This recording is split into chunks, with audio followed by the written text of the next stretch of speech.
What is up, everybody? Welcome back to another episode of Real Estate Served on the Rocks, powered by Living in Colorado, The Mile High Perspective on YouTube, Fathom Realty, and Keller Williams Downtown. My name is Charlie Sardelli, and as always, I am here with Jameson Amros, Oscar Ibarra. And if you guys can't tell, we got another body on the floor today, and Oscar's going to go ahead and introduce him because, as always, we want to bring you guys the most value as possible, and this guest on today's episode is full of value. So Oscar, go for it. This is a good friend, Art Vasquez. He's been a real estate investor, title company founder, teacher, coach, developer. He's worn many hats. Been a friend of mine for many years. Between he and our mastermind, where we calculated like 200 years worth of real estate experience. We're part of a mastermind that half the time we're bantering back and forth, but man, the knowledge behind that thread is incredible. But good to have you on the show. It's I know what you know. These two kind of know what you know, but we're gonna dig in there a little bit. Love it. So looking forward to it. So shoot those questions at me. Oh yeah. And on today's episodes, guys, what we're gonna do is we're gonna kind of do like a little Q&A, because again, we have a wealth of knowledge here for 1 hour, and we want to make sure that we give you the best information from that hour. So what this episode is going to focus on is real estate investments, kind of where to start, how to start, what it's looking like right now. And Art's going to give us some pointers and his thoughts from, Art, you said over 34 years of experience and sitting over in this chair right 100 doors open? I built 100 doors from 2009 through 16. I wholesaled with my partner, John Dilday, over 600 transactions. I've flipped a lot of properties too, and I'm doing that now. So, just a lot of experience. Well, there's a name, John Dilday. I don't know if you ever seen the spaceship house over in Genesee. That was Dilday's. That's cool. We bought that at the auction for one of his friends. That's crazy. So what movie was filmed there? Wasn't there a movie that was filmed there? Yeah, it was Tom Cruise a Woody Allen movie. Yeah, it was a Woody Allen movie. Yeah.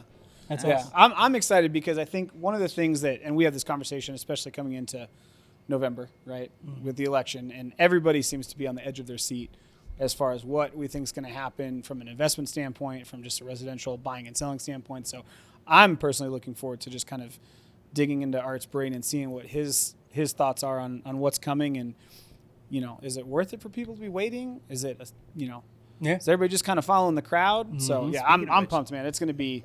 Hopefully, we give you guys some clarity today. I'm on a politician trip right now, and I've sat down with one, and I want to sit down with a few others.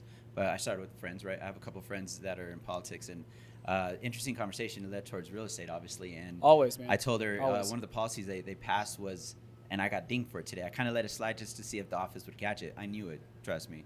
Donna is all over my butt. But the whole rent, you can't do a deposit. You could only hold 200% of the rents for deposits On a post-occupancy agreement. Post-occupancy after it's been sold. And so I brought that up to her, and she goes, I said, I understand where you were coming from the rental side, but it kind of hurt us in the fact that this is how we present it, and you're kind of screwing the consumer when they can't afford it.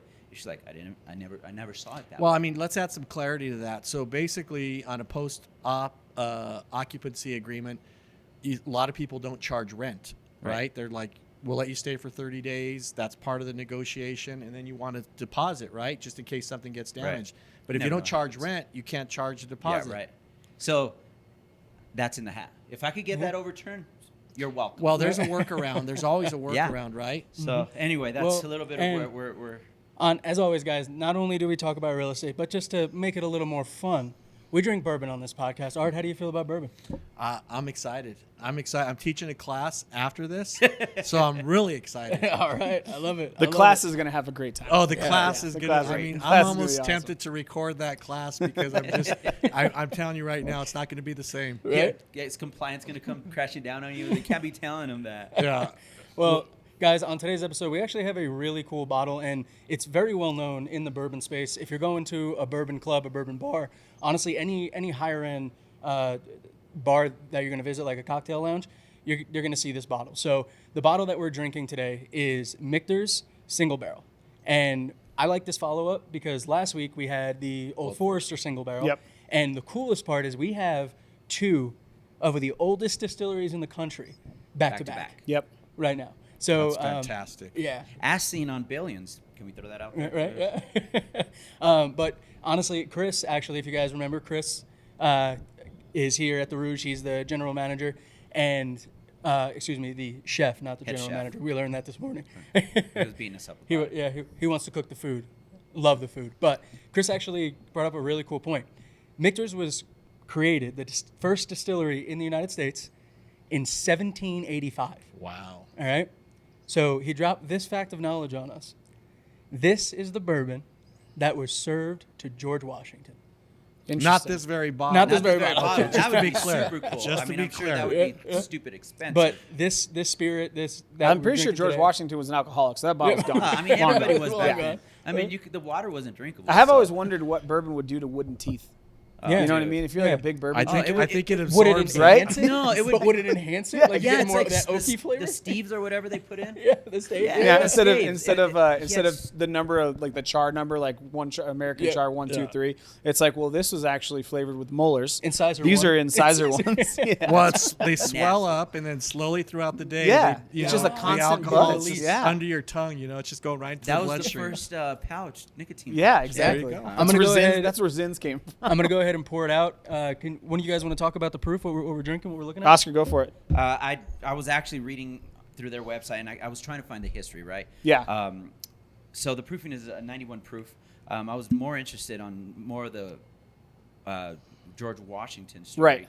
Right. Just because it is almost the same recipe, Chris said. So Yeah, they haven't changed much. They haven't No. changed much. So what we're drinking is pretty much what he was drinking. So other than that, we had Michter's before. I don't know what this one. We'll talk about the pricing and everything.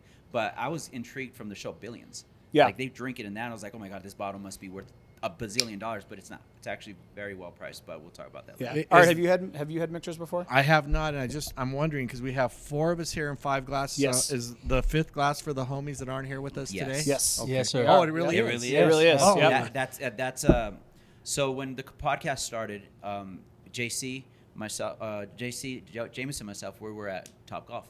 Okay. And we were drinking and talking about real estate. This guy coins in and says, we need to do a podcast. And we're like, about what we're doing right here. And that's how it all started. JC, being the guy he was, starts just Idea doing guy. it. This guy Yeah. starts bringing stuff in. And I'm like, we're doing this? So we actually, that's how it got started. And obviously, JC's passed. And that's his That's his glass. So we it's didn't a- know whether we were going to move forward after that. and Yeah. Yeah. we He were passed like, away in 2022, and we took a break. It was in November 2022. We brought the podcast back basically by popular demand. We had people coming asking, "Hey, you guys gonna and keep doing it?" JC was Jameson's best friend. Yeah. Oh, gotcha. And best friend, business partner. He got me into real estate. It's very similar to Me and Oscar's Gabe. story with Gabe. And Yeah. the glass that we have is engraved with the saying that says, "The greatest singer-songwriter of all time." And it's an inside joke because JC was always late to music. So like there was one time he sent me an Ed Sheeran song after Ed Sheeran had been big for like 4 years. And he goes, "Dude, have you ever heard this Ed song?" Sheeran guy?" I'm like, "What do you do on a daily basis?" But his favorite artist of all time was Kane Brown. 3 years after Kane Brown was popular, and every time he got hammered, and we'd be listening to Kane Brown, I'd be like, "He's the greatest singer and songwriter of all time." So, Fantastic. so my wife and his wife actually got that glass engraved. So, And yeah, it that's actually, his, ode to- honestly, JC's glass being here gives us a beautiful control. Yes. Because obviously we're all sipping it is throughout. practical too. But, Yeah, it is but practical. his glass sits and aerates and opens the entire episode. So we get the straight up, and then we get a glass and a sip Yep. of what it is like once it's opened and open. I love the concept. I love the symbolism. I think it's wonderful. Good job, fellas. Yeah, man, you. it's fun. Thank you It's very fun. It's a much. good time. Thank you. It's not just a bunch of guys drinking at 11 o'clock in the morning. Yeah, we have a semblance of a plan. Yeah. Well, I have an idea. I have an idea. Oh man! So what I want to do though is talk a little bit about Michters and what makes them a little bit different. So the first thing that they do is they actually air dry their barrels before they do any kind of charring to it. Okay. And it's a charred white oak barrel. Okay. Then from that, they then take their whiskey and they heat cycle it. So basically, they put it through different temperatures and heats while it's filtrating, and that is something that's specific to Michters, and they've been Interesting. doing that since the beginning. So like since 1780, whatever. 17, Yeah, yep, 17, yep. 1785. And here it says, instead of following a one-size-fits-all filtration approach with attractive cost savings, we thoughtfully select the different filtration mediums and techniques best suited for each individual whiskey offerings. This time-consuming and it's time-consuming and costly, but it allows to highlight the very best qualities of each of our expressions. Sweet. And they pride themselves on being a single barrel or small batch bourbon. And consistent. I mean, that's what that all said to me, is that they're consistent. And to me, that's the greatest compliment in the world, is when something or somebody or a company is consistent. When you know you can go anywhere and get the same flavor from the bourbon. Well, and that's- to just be in business since 1786. I mean, Right. And you know you're what, doing something right. You know what I'm saying? we'll start introducing other spirits, but the key thing for me with bourbon is that the consistency and the longevity of it, because they almost fell apart in the 80s, 70s, and 80s because of Damn you, James Bond. James Bond. the Bond effect. All right, gentlemen, let's go ahead and get our noses in it and see. Cheers. Cheers. Art, good to have you. JC? Yep. All right. I mean, just right out of the gate, when I first poured this, the sweetness hit me straight up, like right in the nose. And I know we're coming from. This is going to be a 90 proof, so it is a little bit lower than what Tame. we've been. It's tame. It's tame. That's what I was gonna say. Lower than what we've been, It's but super. I don't feel the alcohol in my nose. no, At all. no, there's no burn there. I mean, do you, No, it's all just Art, I mean, kind No. of caramel. And I'm not, you guys have been acclimated. You've been doing this for a while, so, Yeah. Over 67 Yeah, bourbons your now? palates and your noses have been adapted 67 to this. on Yeah, purpose. some of the stuff that Oscar picks out in his flavor profiles, like there's like the 8 people in them. He should be a sommelier, but for bourbon. Hey, They- that guy has a nose. A custom flavor wheel. Yeah, he really Oscar's is. custom flavor wheel. Well, No, it's All right. It's so like wine. White wine has tones of like ammonia, kitty litter, stuff like that. And my brain goes to a certain smell and taste. yeah. So you can be the sommelier. You just can't be the marketing guy, because imagine selling a bottle of wine and just being like, hey, by the way, hints of kitty litter. I don't to know. complement your got salmon. a that a you're good eating like a today. good cigar. A good cigar smells barnyardy. they got Right. away It's like with horseshit. creamy mouthfeel. They did get So- away with creamy mouthfeel. That's right. Yeah, and then we have an episode of creamy mouthfeel. It's all just, Yeah, it's one of the more forgettable ones. Yeah. It's fine. It's fine. It's fine. But just as far as the nose, like I said, you get the sweetness at first, but I'm getting a lot of like black pepper and spice. Yep. That Black follows pepper, it. spice, caramel, like caramel apple almost. Yep. I'm getting a lot of tones of like vanilla and sweet apricots. Yeah. A lot of that fruity flavor. Yes, definitely. It does. And Art, if what you do you- look at the what are you glass thinking? itself, Candied. it's I'm right. getting a Candied. lot of, after I drink this, I'm going to go back to my nickname in college at CU, no Artie, no party. And I'm going to be honest with you, I'm a little bit afraid. I'm a Hey, little bit if afraid it makes you because feel Hey, better, I'm I've- excited. I'm excited. I finally got a CU alum on the show with me. So there you go. go Buffs, baby. Buffs go. all the way. Dang, I forgot about that. Oh man. All right. Well, so, I'm teaching a class like I was telling you guys right after this, so this is going to be interesting. Oh, yeah. I haven't had breakfast. All right. I'm gonna go ahead, take my first sip, and let's Yes. see what it does. And remember, Art, the first sip is always the burn. Second sip is where you get the flavor. Okay. Unless you've been doing this for 70 episodes. 69. No, today's Episode 69. Bow, chicka, wow, wow. That's how Okay. the Only Homes video starts out, by the yeah. way. Little tart on the It tongue, is a little tart. on the front. Take another sip. Yes. It Yes, brings, ma'am. Wow. No, because it kind of gets sugary, kind of. I was gonna say The it's front. candy. It's candied a bit. No, yeah, the tartness just stays on the tongue after the fact, but it's Yeah. very sweet forward. Wonderful after Yeah. taste. Yeah, Smooth. it Nice and carries on. smooth. Yeah. Very smooth. 90 proof. I thought it'd be a little, like we said, it's muted. Yeah. As far as the nose, but it hangs around good. It does. I can taste the char. Like There's also a level of spice. There is. Not the alcohol burn, but like you're actually like a getting some of cinnamon that pepper. Yeah. Pepper. Yeah. Cinnamon's probably good. Yeah. Yeah, it's Good like a one. cinnamon. Yeah. Like a, Huh. like a raw, you're bitten into like a cinnamon stick. It's like that. I'm But- already calling that this would be an amazing old fashioned. Oh, absolutely. 100%. Oh, I'm already 100%. calling it. I'm already calling it. You Yeah. beat everybody to the punch on that one. Oh yeah. Oh, that Yeah. would be a great old fashioned. Small batch. Oh, I'm excited to see It is. see how this It one is opens. just super funny how mellow this is compared Yes. to. But I'm going to keep mine close. yeah. Oh, mine's- you mine's in my left We can hand. re-pour Yep. too. So. Oh, know. you- Yeah. Sometimes we don't put them down. Yeah, I was gonna say, depending on the topic, sometimes, yeah. All right, so like I said, guys, on this episode, we brought Art in specifically to pick his brain and expert knowledge on real estate investments. So what we do is we have a couple of questions, and we're just going to kind of fire them at Art, let him answer, and then have a little bit of a conversation around it. So And at Sounds the end good. too, I want to make sure you're good with this too. But we want to give your information out, Sure. where people can find you, because we post the episodes on Friday. Video usually comes out Wednesday, Monday and to we Wednesday. normally start getting the questions from the previous episode around then. So to provide you guys just a really good resource on all things real estate here in Colorado, I think And would just be to put a very little useful. perspective on it, a lot of our audience they're not part of the industry, so So I whole know point. you're going to go towards. I know you teach and coach real estate agents. Also, how the consumer's eyes are maybe some of the unknowns for them of what you do and how it affects and helps the community. I love that. And when I teach to realtors, I'm always teaching them as if I'm speaking to the public, because so many times there's so many acronyms, so many terms, and we Yes. forget that sometimes the consumers aren't familiar with those. I call them civilians, anybody who's not professionally in real estate. And so I want to make sure that whatever we talk about, it's something that we should all do as professionals, right? Is making sure that we're speaking in a language that people clearly understand, because that's the whole point, is communicating the facts so that hopefully our friends, our clients, our customers, the people we do business with can make good decisions. And that's all we're here for, to help them make good decisions. And a little bit that we pride ourselves in this podcast is the stigma of realtors just being like bad. Ambulance chasers. Well, there Ambulance are chasers and just like, right? Just there are some of those. there is a lot in the industry. and we call them real turds. And there's a big difference, right? Yeah.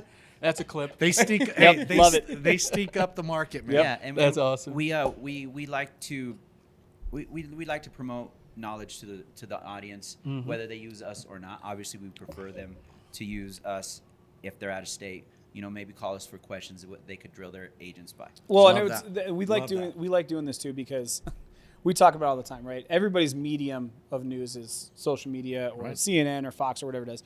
And I'm on my phone, but I took a screenshot this morning because I was just looking at where mortgage rates were at, because I had a call this morning with a client, and literally, so there was two headlines. One was here, so above for those listening, and then below.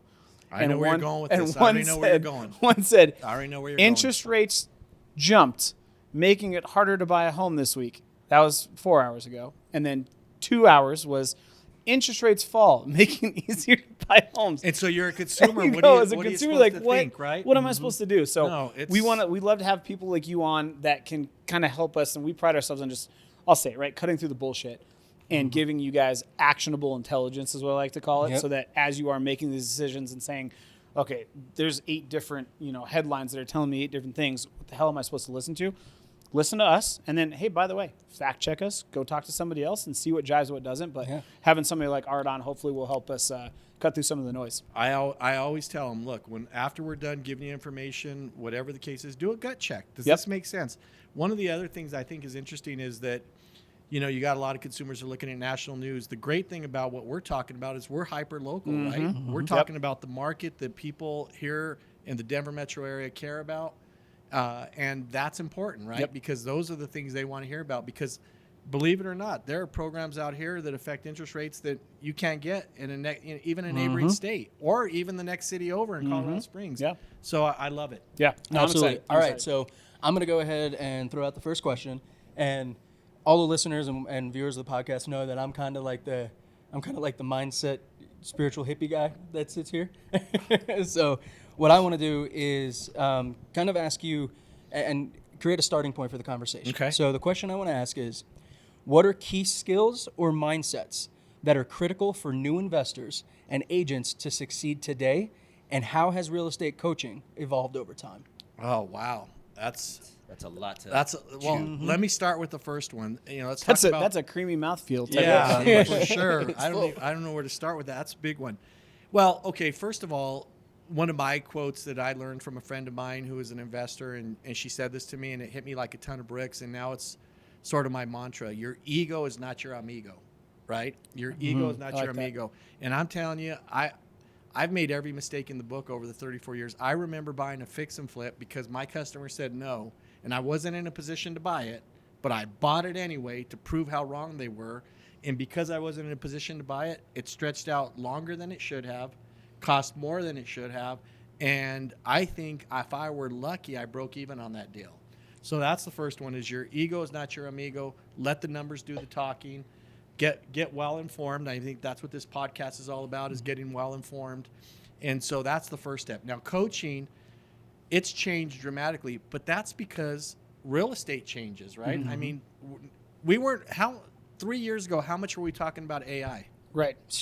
At all. Unless you watch Minority Report. Yeah, None. everybody goes back to Minority Report. Did right? you finally watch it? He made me. Yep, I Okay. watched it. I And? got it. Yep. Yeah. It's amazing, right? Hey, You that texted me in the movie- middle and said, that just blew my mind. I was like, wow. You know, it's so funny because about 3 years ago, I was thinking about Minority Report, and I was thinking, well, remember when they had the self-driving cars that were going 150 miles an Yeah. hour up and over the buildings? Yeah. And I'm like, this, and then it had it where you were walking and it recognized who you were and it said your name and it showed you media that they thought you'd be interested in.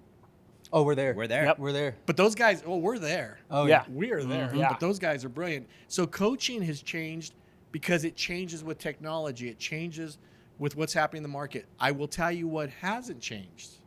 What hasn't changed are the principles of investing, the formulas that are used to calculate if something's a good deal. Those haven't changed. The other thing that hasn't changed that is important is that, you know, you've heard this one before because it's a cliche in real estate that God ain't making no more of it, right? Man. So, and if population grows, then a market's going to grow. And one thing I want to add to that is that in any market, because I've had people come to me because I own a bunch of rentals here in Colorado. My partner and I bought 34 houses in Arizona 5 years ago, got a smoking deal. And people are always like, Art, you want to invest here? You want to invest in this market? And I'm going to give you, this is the secret sauce right now. If anybody asks you guys to invest in any other market, these are the only two things you need to look at before you even say, I want to look at the formulas. So formulas are important, right? Rate of return, job growth rate, and net migration. Yep. So just for the consumers, let's be clear, right? So job growth rate is in your city or your metropolitan area, is the job growth rate in the top 50? Then is it in the top 30, top 20? Those are the things you need to look at, right? Obviously, if it's in the top 20, that means that if there's jobs, it's going to attract people moving in. Net migration is simply how many more people are moving into your state versus moving out of your state, right? And if more people are moving in than moving out, then the odds are you're going to be in a market that's appreciating and it's a good time to buy. And the only other factor you need to consider are new home starts, right? So that plays into it. But we're behind, folks. We're behind since 2008. Yep. So, Well, no, and one thing that I really love that you touched on was just you said you made an investment early on, and it's never going to be 100% right. And one thing that I tell people all the time, especially people who ask me real estate investment questions, is I would say the most important trait, the most important mentality trait, is grit. absolutely. Right? Because you're going to go through, you're going to make those bad investments, but you're going to make those good investments, and it's a scary thing. We know this, guys. It's a lot of money to invest in real estate, but if you have the grit and you understand that this one may not be good, but the next one could be 2 times better, 3 times better, you're going to put yourself in a position where you understand that money is used to play the game, and that's all you're doing with investment is you're playing the game. You're becoming part of that of the, I don't want to say more elite thinking, but the more structured and stable mindset that people have when it comes to investing. Well, we talk about it all the time. If you know the formulas, you could do shadow investing, right? And you can do shadow investing and then see what it would have done for you. You know, there's short term and there's long term. One of the things that's interesting is when I had gotten my real estate license, I remember I was 22 years old. And I went to dinner at my friend Sammy Montoya's house, right? And his dad, Mr. Montoya, at the time, we had just both graduated from high school together, but his dad was already 70 years old. He was the unexpected child. And what was interesting is that, this was a good friend of mine, and Mr. Montoya owned his house free and clear. Now, just to give you guys some context, this was in the early 90s, right? So I'm aging myself. I had got my license back then in 1989 when I was 20 years old. And Mr. Montoya owned his house free and clear. And if you guys know, in Denver metro area in the 90s, the market was just starting to pick back up. You could buy deals for 60, 70, 80,000. So Mr. Montoya owned his house free and clear. He had Social Security. He and his wife, and I think at the time maybe it was $1,500 a month, which when you owned your house free and clear and you didn't have any bills, that was enough to live off. It was, inflation was different back then, right? And so I remember going to his house and after dinner saying, Mr. Montoya, this is a great time to invest. I think you should buy a property, a rental property. And he looked at me and says, Art, I'm 70 years old. I'm in my golden years. Why would I want to take a risk? We're comfortable. Yeah, I don't have money to go travel to Europe and do other things, but I'm comfortable, right? And I just remember leaving there thinking, and I said to him, you're right, Mr. Montoya, I get it. So I left there, and I asked this question was life-changing for me. The question I asked myself when I left there changed my total trajectory on how I invested and what I did in life. In fact, it was how I wrote a class in 2010. 20 years later, I wrote this class based on the question that I asked then. And here was the question. If Mr. Montoya had done nothing more than buy one additional rental property when he bought his house, maybe a few years later, what would his life look like today? And that was back in 92, 93. He would own 2 properties free and clear. He'd have a rental property that would be bringing in, at that time, a 3-bedroom, 2-bath in his neighborhood would have brought in, I know you guys are going to laugh, but it would have brought in $1,000 a month. But when you think about it, that $1,000 a month is more than his half of the Social Security he was getting. And if he would have sold the property back then, it was only worth $150,000 back then.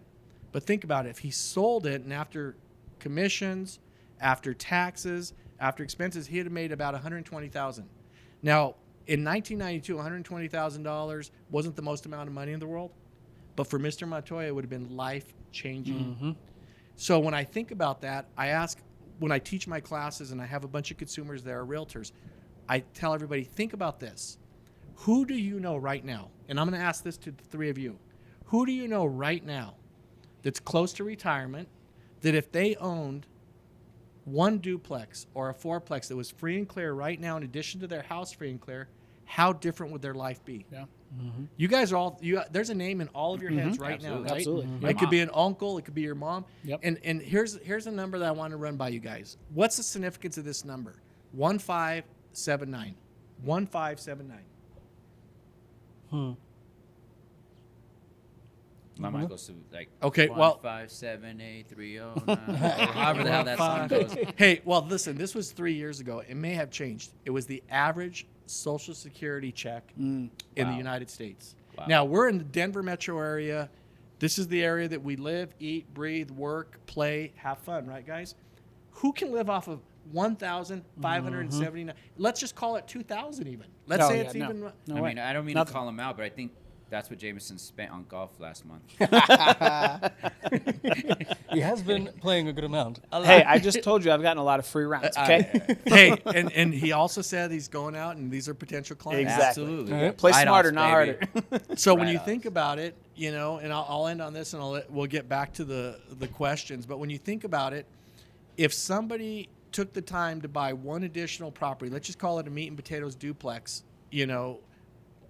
30 years ago when they bought their house, and now it's free and clear, is it safe to say they made a good decision? Oh, absolutely. Oh, Right? absolutely. Yeah. That income, by the way, on a duplex in a meat and potatoes neighborhood would bring in, if it's a 3-bedroom, 1.5 bath on each side, in today's market, it would probably bring in about $2,200 a month, $2,100 a month Each per side. Yeah. Now, you still have expenses, even if you own something free and clear. Sure. You have taxes. You have sewer, water, right? Those are liens that can be liens on the property. You have insurance. Yep. Operating costs. Operating costs, maintenance. But let's just say that when it's all said and done, you're at that $4,400 translates into $2,800 net in your pocket.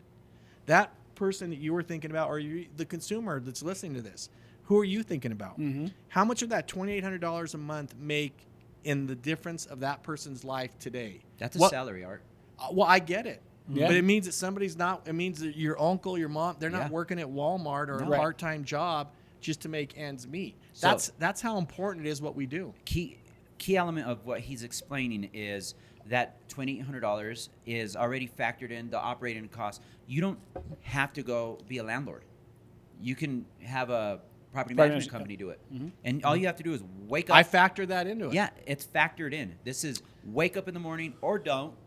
It's going to go into your bank account monthly. Okay, so you guys want the big kicker on this? Here's the kicker. In retrospect, it's easy for us to say anybody who did that made a great decision, right? Mm-hmm. I can tell you, though, when somebody makes that decision to buy a house and then shortly after buy an income property, they're second-guessing themselves the whole way. Mm-hmm. You know, I used to tell people I met with, I'm like, here's how it's going to work. You're going to buy an investment property. These are clients, right? I go, here's how it works. The first 5 years, you're going to hate Art Vasquez. You're going to be like, that son of a gun, man, I can't believe he got me into this. You're going to hate me. From years 5 to 8, you're just going to dislike me a lot because tenants don't call you when things are going, like when they can't pay the rent. They don't call you. Your number fell in the toilet and their phone dropped in there and they couldn't, get it reset. But I'll tell you, when there's a problem like a leak, they know your number. They know your mother-in-law's phone number.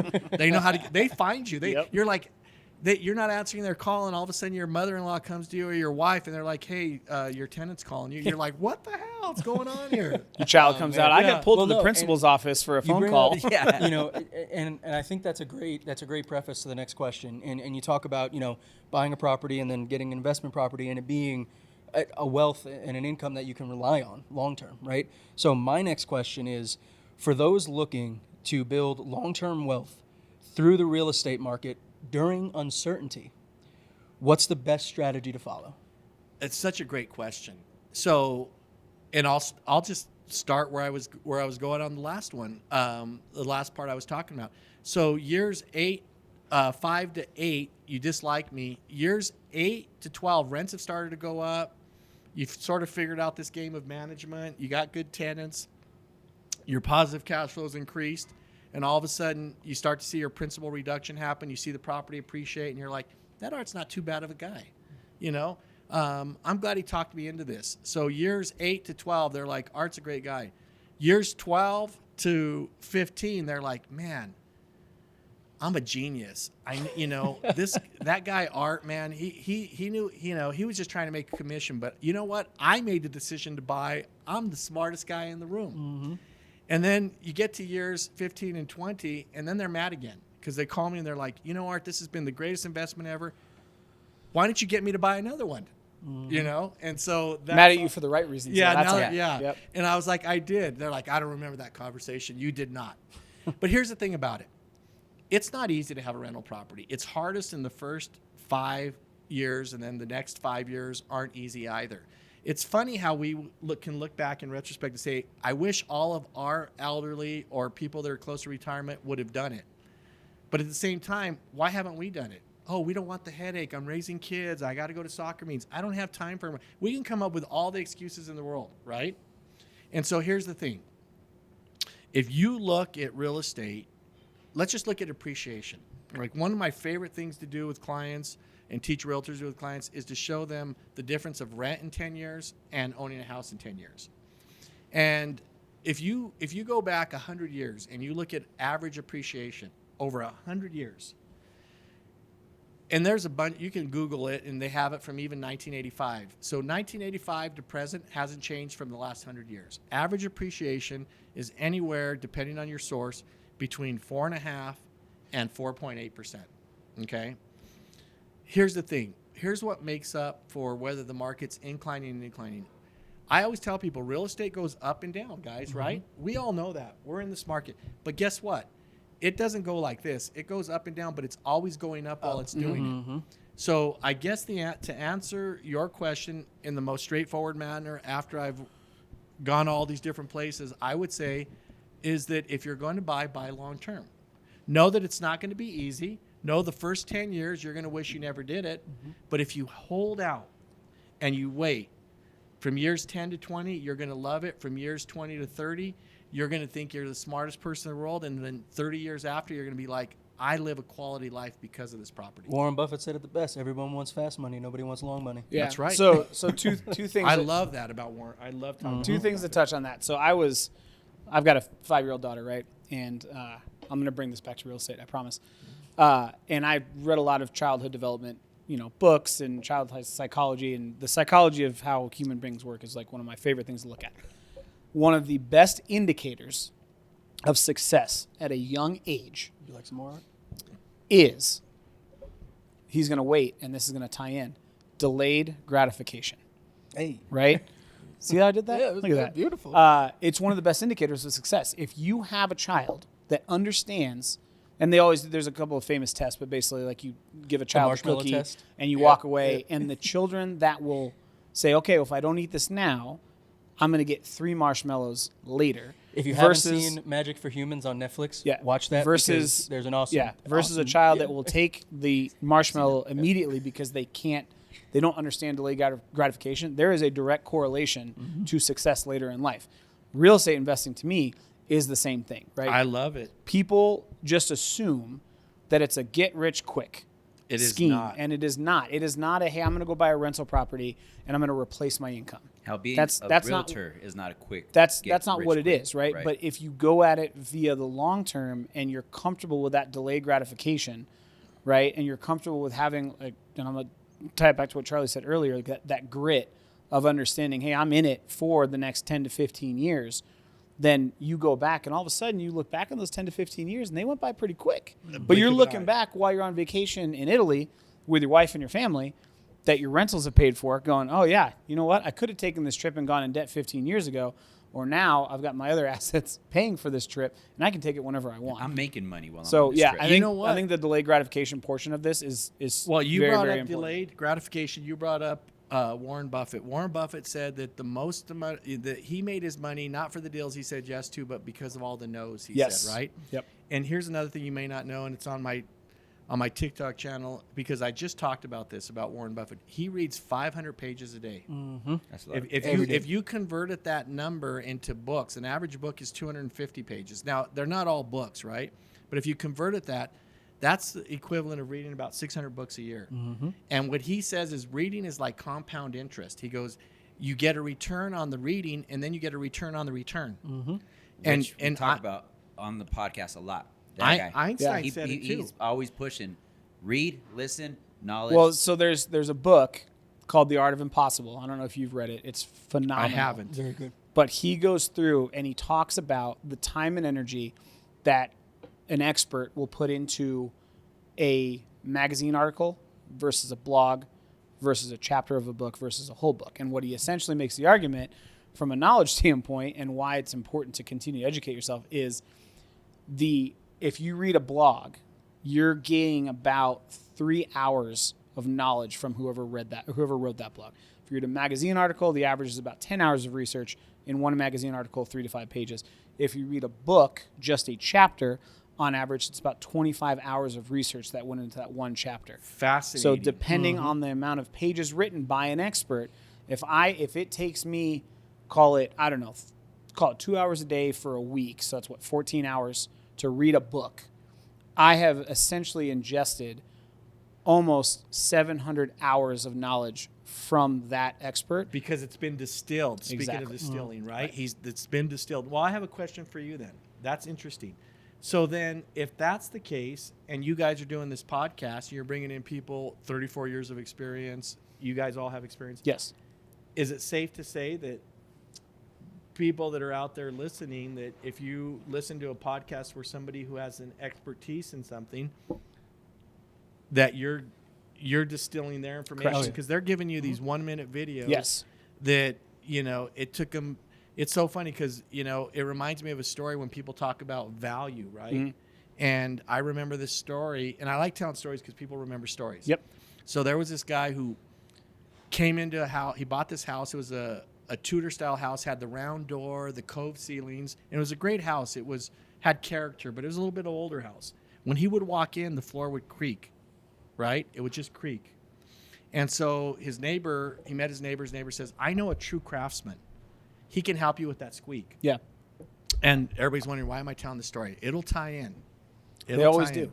They always do. And so he called this carpenter in, and the carpenter came in, and he said, what's the problem? He goes, I have a squeak on my floor. I don't know how to get rid of it. The carpenter says, okay, here's what I'm going to do. I'm going to go in the crawl space, and I want you to step on it.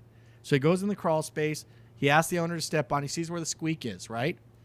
He pulls out a little wooden wedge and hammers it in place with some wood glue, and then takes a carpenter nail, boom, done. Within 4 minutes, he fixed it. He gives the owner the invoice, right? And the invoice says $2 for the wedge and glue and nail, and $250 for knowing where to hammer. Beautiful. Beautiful. Well, and it ties back in. We say it all the time. You don't. People say, realtors aren't necessary. They make too much money, whatever it is. That's a perfect analogy. If you're going to buy a house, the realtor is the woodworker. The realtor is a specialist that knows, right? And the one that's going to be able to hone in on those key elements. Right. And if it's worth it or not. And again, we're drinking bourbon. We're distilling the information to where it's something somebody can take advantage of and get the concentrated effect on it, right? Yeah. Charlie and Oscar, what's my favorite quote about getting into the real estate market as a consumer? Don't wait to It's get. not- what it's- is it? Just You do can't- it. Don't. Don't. It's not. It's It's not not a Nike timing the commercial? market. It's time in the in the market. market. It's not. I got You it. can't time them. Timing the market. There Sorry, you go. time in the market beats timing the market every single time. And to Absolutely. Art's point, with your question on, hey, how do I get started? I mean, I'll boil it down, right? Just get started. Yeah. If it makes sense, because Nike. Just do it. well, to Art's point, right? That's, Historically, what's his name? it's 3.5–4.5% appreciation for housing over the last 100 years, right? Which that doesn't sound a lot to people, but we've talked about this in a previous But podcast. it's compounding. If you break it down, the average since the 1930s has been, and you guys can look this up too. There's a graph on Freddie and Fannie's website that shows this. Love to see Every decade, the median home price doubles. Every decade. Every 10 years, it doubles. And we're on track. What 20, 45? 20, the average 20, home's gonna 45, be average homes over $1 million. over $1 million. that. Well, here's what I'd like to talk about, guys, because we talked about. Well, I'll let you go first. Yeah, before I forget. And, I like how and your people, pen lights people up, are, by the people way. are, It's very, huh? your pen lights up when you Oh. wave it. It's very... Sorry, Wizarding World. with- of How do you- Harry for Potter. a how do you gentleman know that has if somebody ADD, has it's like a ADHD? yeah, Right. like a cat chasing a laser pointer. So, I like to bring it back to the consumer, right? There's two key words: positioning and leverage. Right. If you're positioned well in a down market, you could take advantage and make a lot of money. Mm-hmm. There was one investor, realtor that I worked with during the short sale era. That guy was making a killing, and I told him, I was like, "You're not afraid? You know what's going to happen? You're not making much money." He goes, "Oscar, I'm holding some of these, but I'm recuperating costs with the sales." And he had talked to an attorney, and he was one of the smart ones. That guy made millions during the short sale era. Well, you know now, what? as a consumer, he positioned himself for it, right? Right. He had a plan. As a consumer, leverage. Well, There's a here's- way around that. Leverage yourself. Leverage is leverage huge. your money. You could talk to different bankers, talk to an agent, talk Okay. to an Art Vasquez. How can I do it? What do I need? Where do I start? Well, then I have a question for the three of you. So, real estate is a unique investment. It offers 5 things that no other single investment offers. What are those 5 things? And we'll start with, we all talked about it. I'll give you the first one, appreciation. What are the other That 4? was mine. I'm going to go with tax benefits. Tax benefits is the other one. Tax shelter, right? Yep. What's the other one? You got me. I mean, I was Right gonna say, here. Income. Income. Cash flow. Cash flow. Yeah. Okay. I was okay. So All right, what? yeah, So let's go back. So the first one was So we got appreciation, appreciation, tax shelter. tax shelter, cash flow. I want to say it's not as volatile. I mean, it's still. Well, you're the one who said it just now. It starts with an L. You said Oh, you leverage. get leverage. right. And I'll give you guys the last one. You have leverage, but you also have principal reduction. Right. So that's you're making this consistent payment, and you're like, this payment stinks, but people forget that a big percentage of that is going to pay down the loan. It's called forced savings, right? And if you factor those things, those That's 5 interesting. things I in never- there, you will not find that in any other single investment in the world. Yep. And so I never looked at it as forced savings. That's It- that's but it- forced yeah, keys. it's That- right. it- So it- it that's makes sense. exactly what it is. Yeah, it makes is sense. forced savings is. because it's not easy to pull it back out, Right. right? However, it's paying down, and so I knew I had you on for a reason. That's well, brilliant. there's a lot of reasons that we're here together. We were meant to be here together. Here's another thing I want to challenge you guys with.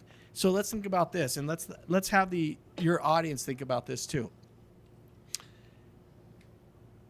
When you look at people, and I love what you were saying about delayed gratification. So here's the thing. Have you guys heard this quote before? With great power comes great responsibility. Don't get me started. Don't Don't get me Spider-Man, started. baby. Sorry. Spider-Man, right? Sorry, I'm a comic book nerd. Hey, You know, okay, right. so here's the deal. So here's why that was said. Peter Parker was given great power instantly, right? Yep. Instantly. And his grandfather told him with great great power comes great responsibility. But you want to know in real life, it's actually the opposite. If Warren Buffett could take that quote and change it, you know what he would say? With great responsibility comes great power. Mm-hmm.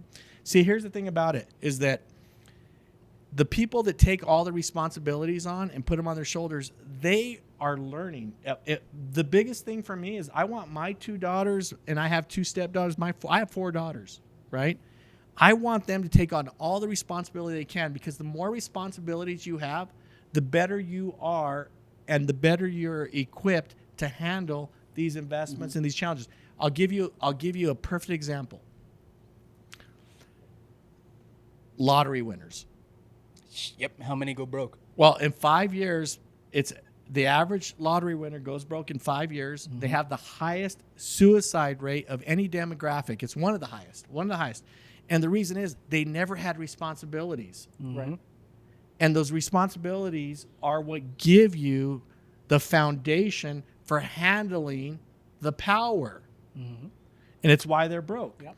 So that's why being a real estate broker, I always tell people, if you ever want to learn business, become a real estate broker, because you're orchestrating lenders, title companies, inspections, the seller's agent or the buyer's agent.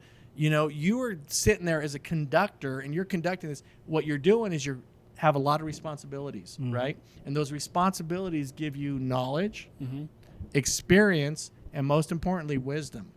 And I'm just telling everybody out there who's listening, you do not get wisdom without experience, right? Absolutely. You can hear it from other people. You can get the distilled version. Yes. But you're not going to get wisdom without doing, and you must do. So I tell people, take on responsibilities. Don't be afraid of a responsibility. Take on your first rental property. It's a responsibility. They're going to call you on the weekend. They're going to call you when you're at your friend's birthday party. They're going to bug you. But I'll tell you what, if you understood the formulas, and I have this thing called a universal rate of return, and it factors in every part of understanding real estate over long term. And even today, at today's interest rates, if I showed you guys that universal return, you can give me anything to evaluate, a fourplex, a duplex, and we train the consumer to do it. Yeah. Okay. We can look at it over the next 10 years and decide if it's a good investment. So Art, you just hit on it, and this leads me into the next Okay, question. let's hear it. So obviously, as we know, interest rates are a huge topic in the real estate industry, Right. whether you're a home buyer, whether you're an investor. Okay, so What? right? No. So my question is, and you say that, and the fact that you said that you have a specific formula, the question is, with interest rates remaining so high, how should investors and homeowners or home buyers adjust their strategies in this environment? And the reason I ask it like that is because, does it change? Here's what's interesting. It might change on the decisions they make. However, it shouldn't change. Look, the formulas don't change, right? So It here's either what pencils or it doesn't. it either makes sense or I it mean, doesn't make sense. You deal with these numbers all the time. And Every is, day. This is what I try to convey to the consumer. The formula doesn't change, just the amounts. And we don't see those because we focus on the formula. If it was a $90,000 property back in 1995 and you needed a certain amount down, a certain amount to go, and then you're going to see a return. You fast forward to 2024, now it's a $700,000 house. The formula is the same. It's just extra zeros. And that's what people are scared of, is those extra zeros. But where what you're trying to convey here is the fact that the formula is the formula. Don't hyper focus on how many zeros. All right, so- because the risk is the all right. same. Because you weren't making a whole lot of money in '95. I love it. So here's the deal. So I just closed yesterday on one of my new builds. Okay. My partner and I. Congratulations, by the way. Thank Yes. you. Yeah. Congratulations. I have to say this. What do you guys think? $130,000 check, I mean, Beautiful. That'd be great. right? Yeah. Beautiful. I wrote that check. I go a lot. I go golfing a lot. No. I wrote that check to the title company because that's how much my half of the loss was. Wow. All right, I wouldn't Okay. go golfing. Now you guys are all shocked. Everybody's shocked. They're like, why is Art talking about this? I'm going to tell you why I'm talking about it, because it leads to that question. We have built in the last 8 years, my partner and I, we do infill in historic parts of Denver. We built over 110 doors, right? We've built a couple of 10 units, an 8 unit, a bunch of duplexes, Some single family. This is a piece of land that we bought from a church. The first 4 deals we sold, we made money on in these 10 homes, and then the interest rates shot up and we lost money. Now, we lost $130,000 each, my partner and I. Now, why am I bringing that up? Did that mean Art and Keith made a mistake? Not necessarily. A lot of people hear that and they're like, oh, I'm sorry, Art, sorry to hear it. And I'm like, don't feel sorry for me. Don't have any sympathy or even empathy for me. I don't need that. I said, because what you're looking at is you're looking at one transaction that I'm talking to you about. What you're not looking at is the 4-year average of what we've done. Mm-hmm. Remember what I said? Markets do this. I'm a builder. I'm in it for the long haul. That's what it's all about. So we've been building for 8 years. The first year and a half, the first projects we built, we mostly broke even on because we were learning. Right. You know, we lost a little bit, we made a little bit, but we mostly broke even for the first year and a half to 2 years. The next 5 years, we made good money. We learned, right? We prospered. We took a lot of responsibilities on. Those responsibilities trained us to handle these situations. And maybe factor in some balls. Fail forward. So then now interest rates go up. First 4, we made $150,000 a door. The reason why I'm sharing these numbers is because transparency, what it's about, right? Sure. Mm-hmm. You won't learn unless you learn from my experiences, right? And when people hear that, they're like, well, see, that's why I don't invest. Mm-hmm. So the first 4 deals, we made $150 a door. That's $600,000. The next 4 deals, we lost $150 a door for the first 3, and then we lost $250 on this last one. So now we're negative about $100. But if you do the 5-year average, we're ahead by $1 million. So don't feel sorry for me. I work consistently so that when the market does dip, it does affect me. Do I like losing that money? No, of course not. Did I want to pay that? Of course not. Right. Who would want to? However, I'm looking at it not just on an annual basis. I'm looking at it 5 years before and 5 years after. Mm-hmm. When I retire and I'm 80 years old and I look at all the investments that I've done, this was just going to be a little blip on what I did. But consistency was the key. Yep. Taking on more responsibilities because it trains me to take on challenges, right? And that's why, look, you've heard the quote. How many of us have not heard the quote? If you want to get something done, give it to a busy person. Wait. Why would I give it to a busy person? They're too busy. No, they're busy because they get done. Mm-hmm.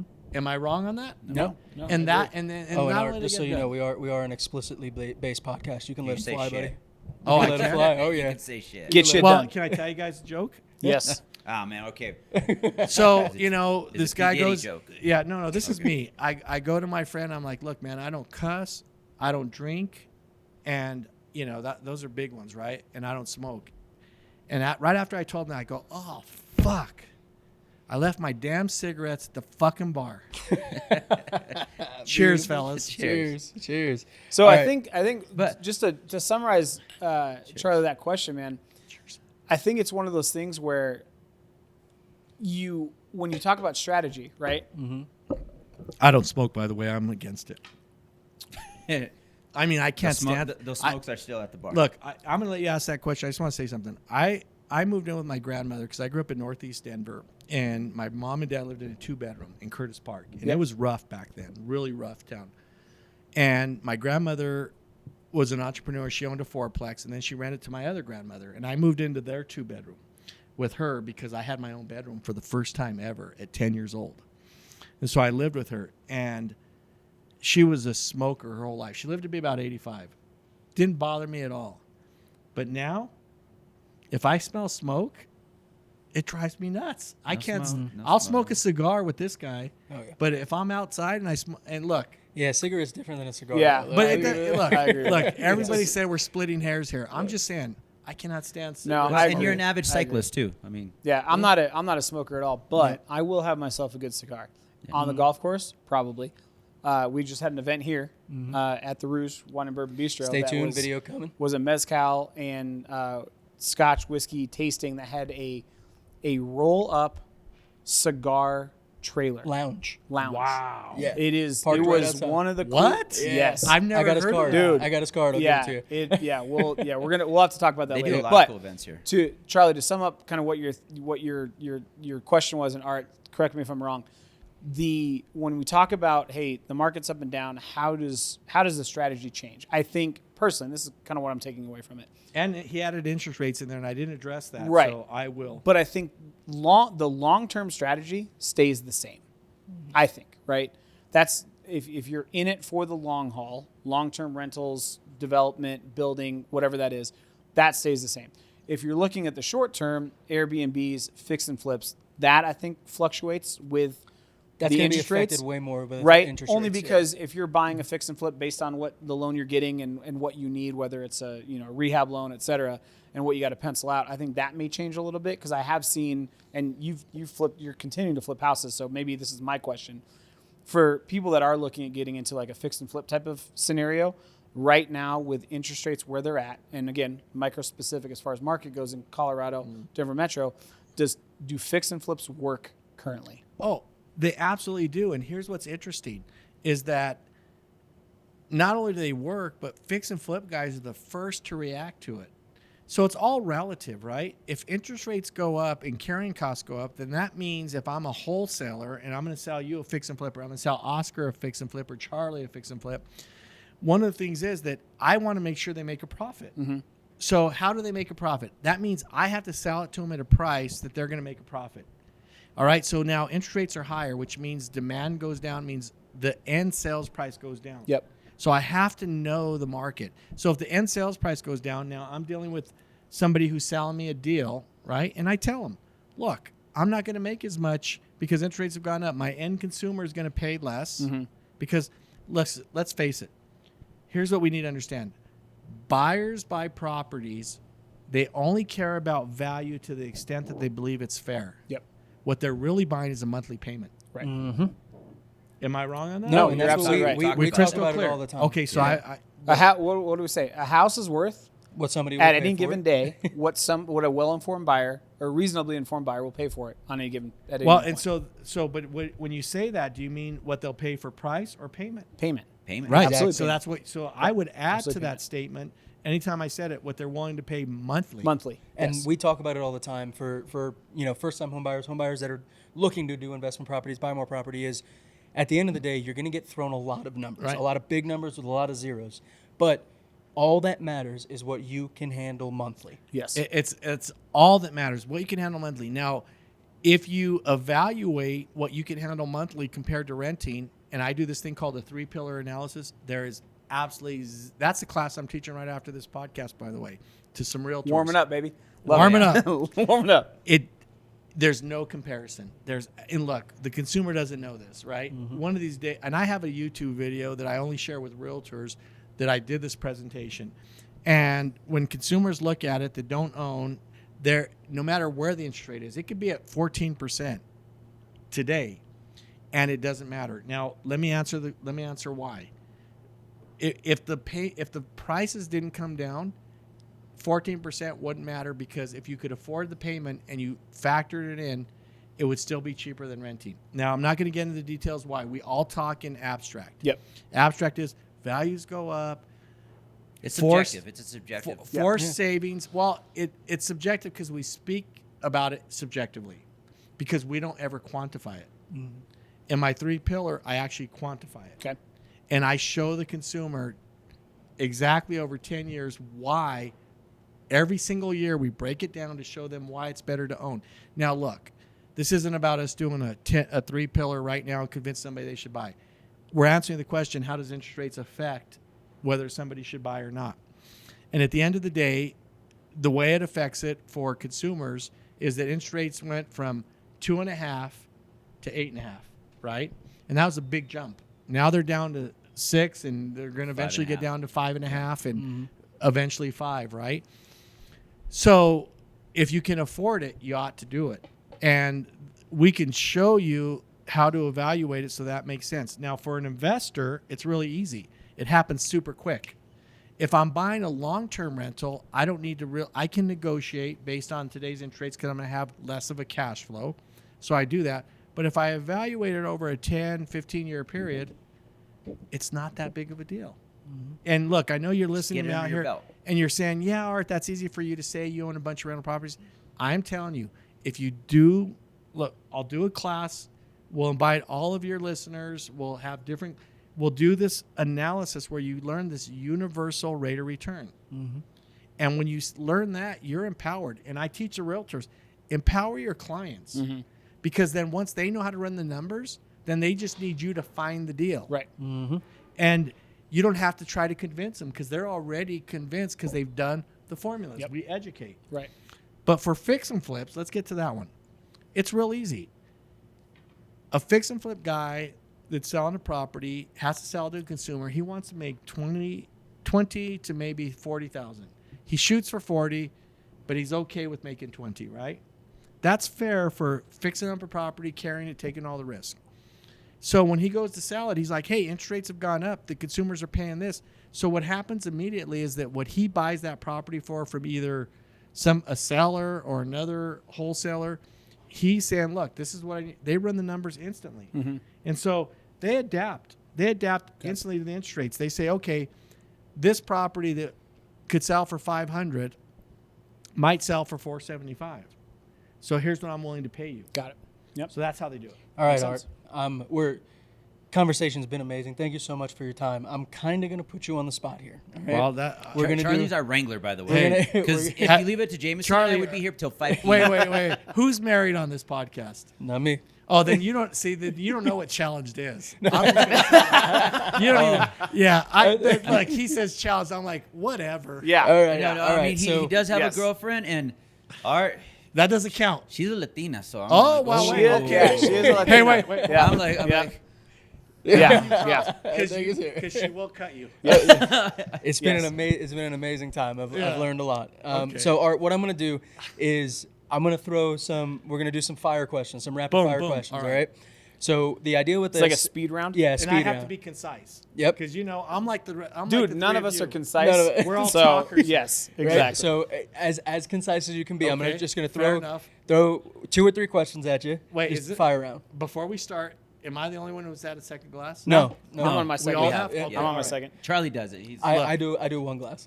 He's a one glasser. Yep. He and I have killed a bottle. I'm yeah. I'm on average a 3 glasser. I'll be Yeah, honest. I'm a 2 or 3 glasser. This All is my right. second, and I cannot, under any circumstance, have a drop more than what's in this glass. Sounds great to me. That's fair. All right. So we'll hold you accountable. first fire question. What if you could break it down? What are some key things you look at? Bob, that would be yes. Oh, sorry. What are some key factors you look at when you determine if a property is a good investment? Okay, first of all, I want to be in the right market. Job growth rate is positive. We're seeing jobs growing, and I have a net migration. Assuming that that's happening, then I'm looking at the numbers. I'm running my universal rate of return. I'm also running a cap rate, which people have heard, capitalization rate. What is that? Everybody complicates it. Here's what it is in a simple definition. A cap rate is if I paid cash for the property, what's my return after all my expenses? It's that simple. Beautiful. So what's a good cap rate? Well, 6.5. Well, it depends. 6.8. It depends. So a cap rate What- isn't the end all. See, Right. that's what I tell people. Right. It's not the end all. The universal rate of return shows you your actual return. Would you guys be shocked if I told you right now at today's interest rates that if you were looking in the MLS, you would find 2 or 3 deals today that would bring you a 15 to 18% overall return. That's Now, insane. It's insane. People don't understand more millionaires have been made from real estate. Yes. And I prove it every time I do a class. What we do is we pull listings from the MLS live. Now, let me say this. Let me make a caveat. I could pull a fourplex right now that might be break even. But based on long-term and universal rate of return and tax break, it could be an 18% average return. Well, it's mindset, right? Because when I'm going to restart my portfolio, I did with an ex, shit hit the fan, I'm back at par. I'm going to re-go. When I'm investing initially, I don't look for right away passive income. It's long-term. If it breaks even, I'm good with that. That's a good investment because I'm thinking long-term. Principles going Well, down, think about all that this. stuff. So, in all fairness for you, that was a loaded question because your average consumer is going to say, okay, it's this. This is what I look at first. But when you ask Art, he's had all this experience. That one question triggers 10 answers Well, and at the here's same thing. time. So it's one answer, but it's 10 different scenarios at once that all fit. Okay, then All right, I'll so move let's forward. put it in perspective. Today's interest rates, I break even, but if I factor in my tax break and some other things that are involved, depreciation, which is a gift, and there's a thing called segregated depreciation, which will knock your socks off once you understand what that means. I'm actually positive because I'm paying Uncle Sam less, even if I'm breaking even. with what you paid off today. Yep. It may hurt your pocket now, but you have you're a business owner, so you understand that that's gonna kind of pay some other things here. Well, it's So going to offset income, right? Yes. So my loss is really 30% less. I can take 30% off of that, and that's my true loss. But here's my point: if I'm breaking even, and even in the next couple of years, when you factor in tax break, I'm actually positive, and then interest rates go down, and I refinance. Right. How brilliant do I look at that point? I look like I'm a genius, right? You said keyword refinance, and that's leveraging. Tune in Time to next week's episode. in Yes. the market will beat timing the market Hey, wait, no, every no. single Here's time. look, that might make sense, but here's what I want you to really understand. Time in the market is better than timing the market. Oh wait, Charlie, what did we was just that say? Wait, All right. what just happened? All right, next fire question. Next fire question. So We should do this every episode. right, The fire at- questions. fire I love question. it. I love it. As technology is changing, it's changing the game for a multitude of industries. What tools or platforms have made the biggest difference, in your opinion, in real estate investment when it comes to technology? Love it. Look, we were just having this conversation earlier, as a matter of fact. It just popped up randomly before we started the podcast. Social media is a great opportunity for leaders, thought leaders, to share information. Again, I must have said this 5 times, right? So we should all drink every time I say distilled. We don't have Oh, enough in the jeez. bottle. We're gonna have to open another bottle. Jesus. You're getting distilled information on the internet that allows people in it's passive. You get to listen. You can choose not to listen. But there's some great information. This podcast is one of them where you're getting information and knowledge on how you should look at things. Look, let's face it. We're not trying to convince anybody to do anything. No. All we're doing is giving them a different perspective, a different way of looking at the exact same thing, so where they maybe say, wow, I never thought of it that way. Mm-hmm. I never saw it that way. I didn't know, thinking about Mr. Montoya, thinking about my family member, Art, that you asked me to think about, I never thought about what would their life be different if they owned one duplex. Mm-hmm. And that's what this is all about. It's about us all thinking differently, right? Thinking about things we never thought about before. And here's what I'll tell your audience is that every question we ask here, your mind will answer it automatically, whether you choose to answer it or not, on a subconscious level. So the question is that not why should we do it, why not? And John F. Kennedy quoted Robert Frost, and it was one of my favorite quotes. He said, some men live their whole lives seeing things as they are and ask why. I dream of things that never were and ask why not. Yep. I love it. I'm a quote guy. That's amazing. I'm That's a great. quote guy too. I'm All taking that right, Smith. next fire. All right, so fire. So fire. Gomer Pyle, if anybody right. knows who that is. Or we go Pitbull. Yeah. All right, so this is Fireball. gonna be our last fire Forrest question Gump or before we move into our One Rock takeaway, and we'll explain what that there's is here in more? a second. One more segment. One more little segment. Okay. All right. It's so, short. It's short. what are the biggest shifts you've seen in Denver real estate over the years, and where do you think the market is going in the next 5 years? Oof. $1 million question. No, it's actually up. That's all I can say is up. Look, everybody loves Colorado. They love our lifestyle. People are going to continue to move here. We have technology companies that are moving here. It's all up. I'm an outdoorsman. It's the all best. One of up. the And best. look, and there's 2 sides of that, right? There are those of you that are like, shit, man, all these people moving to Colorado, this traffic, I hate it. You know what? Your house went from being worth $200,000 to $550,000 because of that traffic, Absolutely. Tell people that all the time. right? I talk about cities and towns where you go on like Nextdoor, right? And it happens in Castle Rock all the time. I just want to go back to the days that blah, blah, blah, whatever. You can. Right? Move Here's out, the deal. Move. As a town, that city, opportunity right municipality, if you're not growing, you're dying. That's it. Why do you Look, think? that's- Why do you think so many towns across over the pond start influencing United That's States it. citizens? Like, hey, come here, we'll give you 40% tax rebate if you buy a home, or come here Well, if you think travel about here. it too. What Speaking about of when, which, we're getting a Costco in Castle Rock. We are getting a Costco. what That's about right. when COVID yeah. hit? Right? COVID hit and people were able to live wherever they wanted to live because they were all working remotely. Now these corporations are figuring out that remote isn't as great as everybody makes it sound because there's something about people meeting face to face, having some synergy and working together. Look, I'm a builder and I'm going to tell you right now, when Denver went remote, it is a disaster. So just to give you guys an example, to get a permit to build a duplex or a single family house, it takes 8 months. Jesus. Just to get approved after you submit everything. And the politician that I met with, I found out why. Just okay, just so you We know, won't talk it about takes it. Well, 8 months. it's land use and There it zoning goes laws. even- it Right. goes Well, that's a whole deeper other than that. But we podcast. have a housing shortage. It's a whole Make other it- podcast. Make Yes. It is a whole other podcast. Land use and zoning regulations Make need to it change. easier for Vote. a developer to build. It takes Yes. 8 months. Now, you want to hear something crazy that's going to blow the consumer's mind, your audience mind, and your mind? If I go from a 2-unit in the city and county of Denver to a 3-unit, it's a whole different code. It goes from 8 months to 16-month approval. Jesus. Before I can even take the first nail and hammer it. Yeah, because now you got to deal with parking minimums. There's so I much mean, red Boulder- tape. It's but that's insane. not, I mean, just to get it freaking Right. approved. Last year, Boulder changed their zoning law for Finally. the first time in, Yeah, in over a 75 decade. years. Yeah. In Well, look. 75 years. My favorite bumper sticker that I've ever seen is said, "Forget Tibet, free Boulder," because they were so restrictive, and now they're paying the price for it. Freaking CU alumni. Yeah, Hey, go Buffs. Both those Hey, guys listen, over there. all I can tell you is when I went to Boulder, I grew up in a very bad neighborhood, very bad. Here's how bad it was.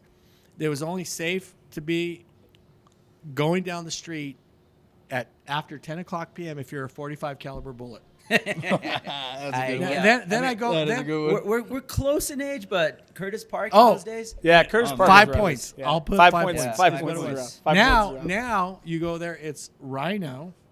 Yeah. And I still own the first house I ever bought for $50,000. And now I remodeled it. It's worth $850,000. And there's all these beautiful restaurants. I'm like, why wasn't this here when I Hey, grew so up? you know what? All right, real quick. When did you buy the house?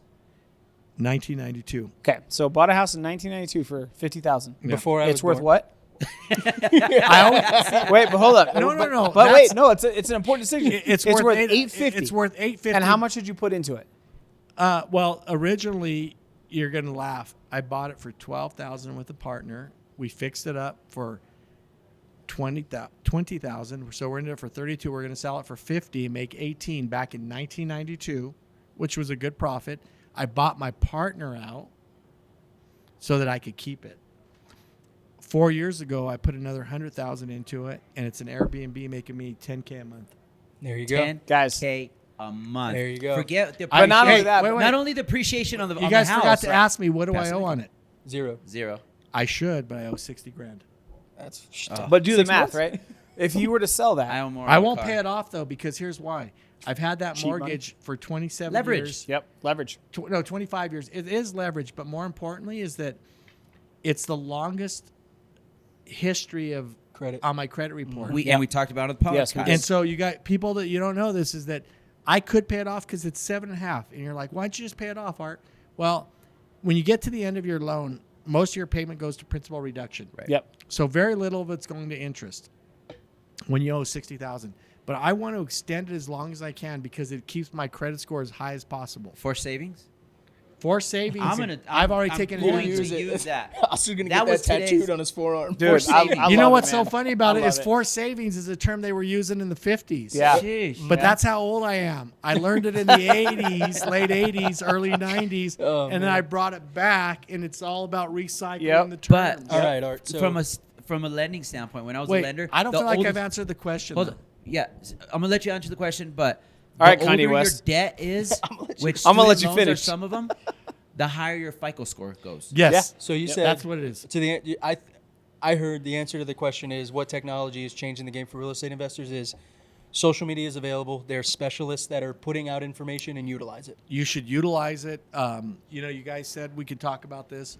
My TikTok, I'm at the Profit of Properties on TikTok. I talk about this stuff all the time. I just did videos on Warren Buffett and the idea of that with great responsibility comes great power. I like it. It's the reverse. I do love that quote. You That's guys, do fantastic. you guys ever listen to Jordan Peterson? Yes. Yep.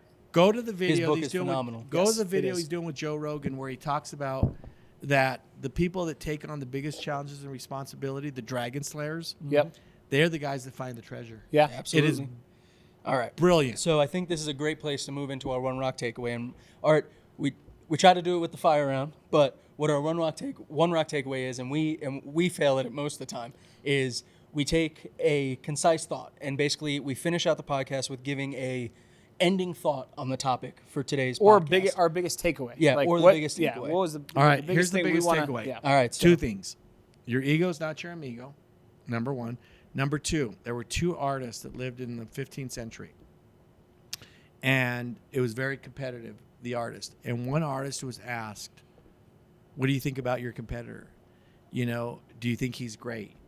Do you think he's bad? And we've heard that you thought he was a bad artist. And you know what his answer was? I won't say that he's a bad artist all the time because he's not that consistent. Consistency. I like it. And that was the biggest insult he could give because consistency is the most important thing. In whatever you do in life, consistency, Yep. consistency, consistency. So I would say that in anything you do, you need to be consistent. If you're reading books about investing, read books about investing. Once you've read those books, be consistent about it. Then if you make a decision that you want to invest, be consistent with that thought, right? Kind of like and move forward. like it. grabbing the right club and not double guessing it. all right. Who wants to take it? Oscar or JMO? All right, I'll take it. He gave you the nod. Well, I beat you to it. Mine was quicker. Yeah. He went like damn this. it. Rock takeaway. This podcast is just we formalized it just to speak to the people, give knowledge. What you do with it, hopefully you do something good. But it's to segue from the consistency. Just at least arm yourself with something. Knowledge. Knowledge. Whether you're watching this, whether you're reading the books, whether you're following another influencer, knowledge, bring it back and use it. I like Love it. I JMO, you love want to that. take it? Want me to go? No, I'll take it. All right. So mine is Occam's razor. Oh, yes. We talk about, and your last question was very specific. Hey, what is one of the game changers that we're seeing in real estate, whether I it's love investing or that. whatever it is, and it's social media. Okay. So the Occam's razor is we have access to the most amount of information at our fingertips with social media that we ever have in our entire lives, in the history of humankind.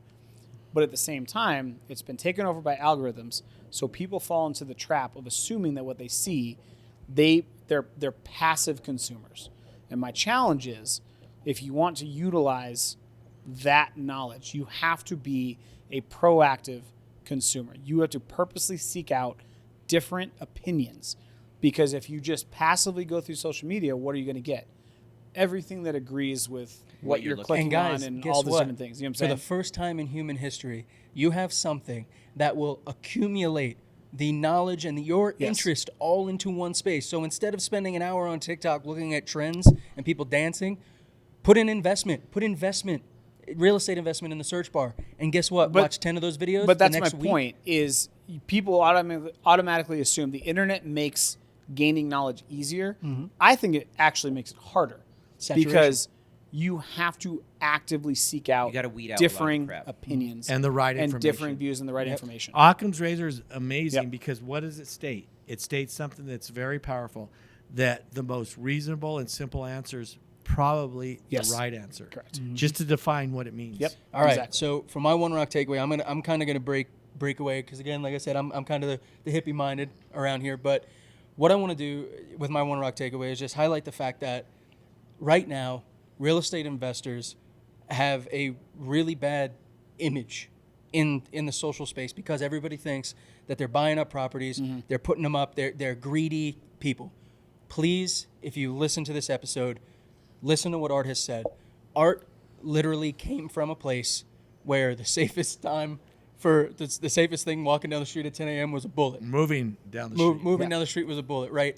45 caliber. By Guys, the way. the reason I say that is because you're going to get, there's going to be vilification. You're going to see BlackRock. You're going to see all these big investors. But so many of real estate investors have the same exact story as Art, where they grew up and they did not want to live that way. So they took their opportunity and gained the knowledge to learn in order to position themselves in a way that's going to put them in a successful place. Love that. Right?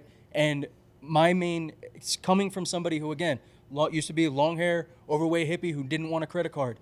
The more you learn, and sitting here listening to Art, if this was 4 years ago, I wouldn't have understood a single thing that he said because I didn't know about investments. I didn't know about ROI. I didn't know about long-term savings, whatever it may be. But taking the time to learn, you will put yourself in a place mentally that you will succeed no matter what you're doing because, like Art said, the busiest people are the most successful because you're forcing yourself to learn. So instead of sitting back and seeing these people that are making multiple zeros and getting angry at them, learn how they did it and do it better. Be Don't proactive. reinvent the wheel. And again, positioning yourself.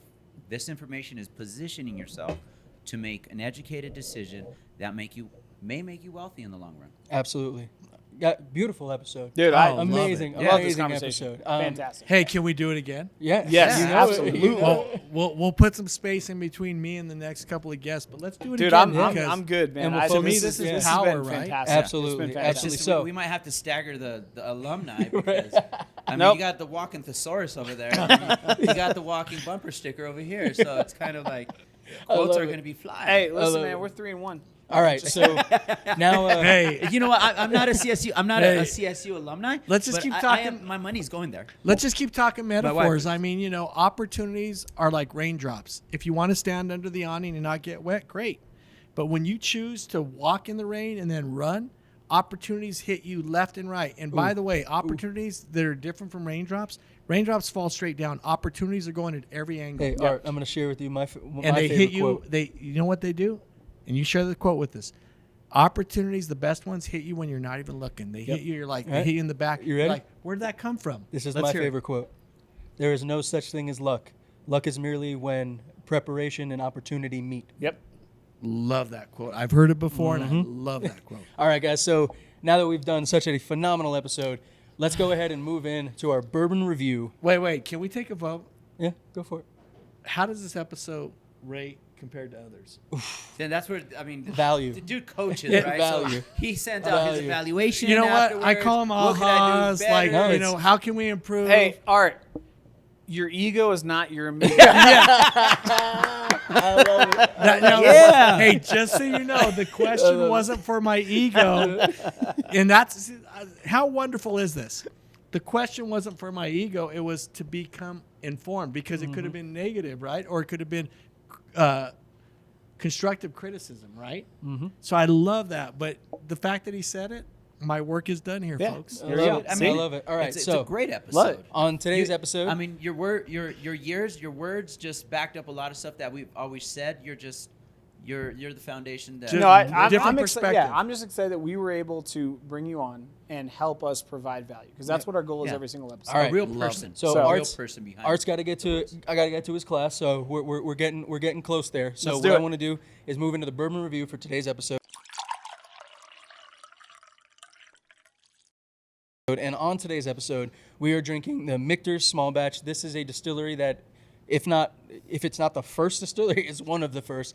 Started in 1785. Sponsored by George George Washington's Washington's dentures. bourbon, right? George Washington drank. I'd this. like So- to be the first to speak on this review. So, all right. So, what we do, so you know, Art, is for our bourbon review, we do what's called a rock rating. Okay. And our rock rating is on a scale of 1 to 10. 1 being the best, 10 being the worst, because the more rocks you put in a bourbon, the more you water it down, usually the worse it is. Love it, guys. All right. Yep. So, Love that. Art, we're going to go ahead and let you take it. On a scale right. of 1 to 10, where would you put this? Let me start by saying my glass is empty. Okay. And let me also start by saying that I don't have a reference to fall back on because I haven't been doing this. So the lowest rating that we've given so far is a 2.2. No. I'm not going with a 2.2. Oh, what I mean is like that's the Yeah. best so far is a 2.2. Oh, the 2.2 out of 10? Remember, the lower the number, the better because Oh, the We less just rocks haven't you put found in. that one bottle. So Yeah. I the get highest it. rating Yes. we've given is a 2.2. I completely understand. Yep. So let me give you my first experience because back in 1987, 84, I went to ROTC camp. And I grew up in a bad neighborhood. People were drinking and smoking weed and doing all this crazy stuff. And I chose to take a different path. I like NJROTC in high school? absolutely. And I was the S4, by the way, which is high staff. I was a CEO. I own 54 rental properties. If we're gonna, I mean, hey, if we're gonna, We're gonna learn. what's that We're one gonna up learn. in- We're gonna if we're learn. gonna one up, I golf a lot. and let me just. So I went to ROTC camp as a freshman actually, and it was back in '84, and I didn't really drink a lot, and somebody pulled out a bottle of whiskey. And I know we're drinking bourbon, so this bottle of whiskey, and I don't drink. And it was the CO, this older guy. I'm a freshman, right? And he says that he takes a swig. These two other take a swig, and they're coughing up. They're like, "Okay, Mr. Lightweight," because I was a small guy at the time, and I probably weighed 110 pounds soaking wet.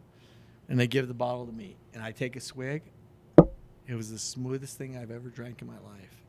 At that point, I knew one of two things. I'm either going to become an alcoholic or an entrepreneur. I'm going to fight the urge. And so back then I would rate that a 5, maybe a 6. So based on that experience Yep. and then drinking whiskey and bourbon over the years, but not on a regular basis and not being a connoisseur, I would give this a 3.5. That's a damn good Yeah, rating. that's a I think it's phenomenal dead rating. on. It's a good Yeah, rating. yeah. Yeah, it's a good I mean, rating. absolutely. Obviously, we've been doing this for a long time. Jameis and I, we drink. So we have we drink bourbon on our off days from the podcast. But 69 different. Well, I don't Yeah. think we've repeated Nope. different bourbons down the road. I think we have developed a palate, which I would never think we did. That's a damn good rating. It is. Even from people. I mean, Charlie was a bartender as well at one point in his life, so he knows spirits. Man, I'll let you go first because that's a damn good rating, Art. So here, That's this is good. what I'll say. Do you mean good because it's that's fair? where it's fair. Yeah, so here's my takeaway from this. The complexity has stayed the same for which we normally see on 120 proof bourbons. Higher price. Higher price and higher proof bourbons, you tend to see the complexity stay the same. On lower price bourbons and lower proof bourbons, it tends to water itself down as you kind of go through and sip it. And Charlie, did you just taste JC's? I smelt it. Okay. It's actually more burn heavy now than it was Right. at the start So of the I was going to episode. say that. I enjoy a bourbon that is like, hey, I'm a bourbon. And if you're a bourbon drinker, whether you're a beginner or you're seasoned, you'll like me. That's what Michter's is to me. I can give this to somebody like you and I, Oscar, or Charlie, since we've done 69 bourbons. It's, hey, here's a small batch. Tell me what you think. And not be like worried. Somebody goes, dude, what the fuck is this? Right. Right? I like the 3.5, 3.8-ish rating. I think it's great, neat. Old-fashioned, still would make a credible old-fashioned. And it maintained its character from the beginning of the episode until the end. And to Art's point, the most important thing that you can be as an entrepreneur or anybody successful is consistency. And to me, this has stayed consistent the entire episode, 100%. which I appreciate. And if you don't mind, I'm just going to Yeah. segue from that because that's where I was going to go with. Yep. It stayed consistent, and it's crazy that we talked about consistency. It's not the higher proof, and you know me, I like the higher proof. Same, stuff. but it's still got the bite. The bite is part of the flavor profile Agreed. for me. Yep. This bite was not the biggest, but it was good. It stayed consistent. It Yes. didn't die down. No, it did not. It stayed and didn't evolve into something else. It was a consistent bourbon. And for me, it kind of has. I'm a fan of the damn show Billions. So when I saw it, I was like, man, this must be an expensive bourbon. Yes, they do have some higher end stuff, but this small batch, it's I don't know how much it costs. It's totally doable. It is. I mean, it's priced It's well. between 40, anywhere between Yeah, so 40. I've seen it for 49. I was gonna say anywhere Yeah. between 40 and like $55. At Yeah. that price point, it's up there with Larceny because Larceny is super smooth, great drinker, and it's like $30. Michter's, this one in itself, I've never had. It is a consistently good bourbon. I'd go as far as giving it a 3. Yeah. I'm Just- gonna go. just I like wow. it I like- ties in well. Yeah, I like the 3.5, and I like so Art. You like to tell stories, right? And we talk about this with bourbon all the time. One of the best things about bourbon is every single brand we've had has a story to tell. You know what I'm saying? Like Stories it's just, are wonderful, right? That's what it is, and I think that's what I mean. Hell, the story of the 12 horses, 12 amazing. horsemen, Yeah. was the reason that we even ended up here. Yeah. in this I spot. walked out So of this establishment with a bottle of it. well, Yeah. where are we? so the We're fact at the that Rouge. The Rouge. The Wine Rouge. Yep. This is Yeah, my we gotta first give them time a here, and shout, I'm gonna have to you tell know? you, I'm extremely impressed. Dude, Right? This place is it's awesome. amazing. They hold the I great am too. impressed. Yeah. So All right. Charlie, what you got? So what I want to say about it is, on par with both of you guys. Oscar, you went 3. You guys went 3.5. I think I'm going to go right in the middle there. I think I'm going to give it a 3.3. Yep. Specifically because when you look at the proof, and we talk about all the time, if you're a new bourbon drinker, how would you come into this bourbon?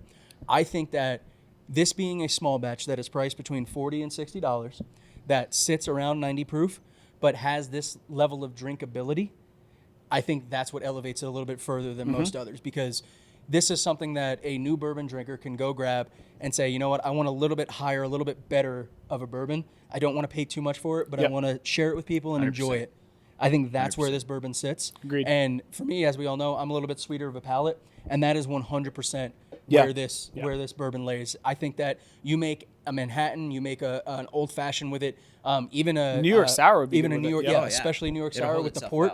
well. The New York sour would cut that with the port, the dryness of the port. It would be amazing. So yeah, I'm right there at a 3.3, and just the fact that again we're sipping the same liquid, not the bottle, but the same liquid that George George Washington might have drank.